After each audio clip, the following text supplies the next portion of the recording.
This illustration I'm about to give you is the best illustration of this. It's called the gospel. The best illustration of the gospel I've ever heard. Once upon a time in a far off country, there was an ancient king who was known to be simultaneously the most loving and just king who had ever existed. Eventually it was discovered that somebody was stealing from the king's treasury, and because the king was just, he issued a decree.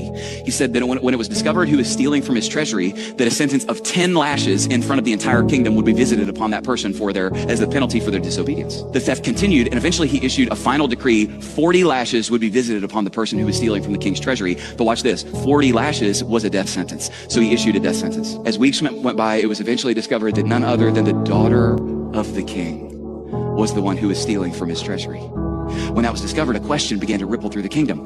How could the most loving king who's ever existed kill his own daughter? Some people thought that he would pardon her, but then how would he be just? Some people thought that he would punish her, but then how would he be loving? Well, eventually the king examined it, and he said, hey, the law is clear, sin has taken place, justice must fall, the sentence must be passed. And the king's own daughter was brought in front of the entire kingdom. And when she got to the front, she was laid over an executioner's table.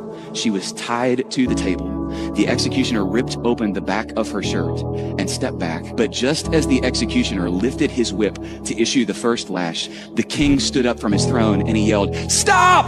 Everyone was in dismay. Silently, the king walked forward, bent over his daughter, wrapped his body around his daughter on the stump, ripped the shirt off of his own back, looked back at the executioner and said, "Now hit her." The executioner objected. "King, I can't hit her without hitting you.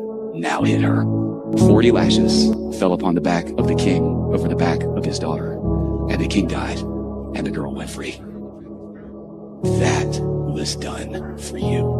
Because God is just, punishment for sin had to be paid, but because God is love, he chose to make that payment himself. And here's the good news. What you must understand is that when Jesus hung on that bloody cross and he pushed up on his nail-pierced hands, choking to death on his own blood, his final words through his choking breath were the words, "It is finished." He did not cry out, "I am finished." His words were, "It is finished." And if he's not finished, you're not finished.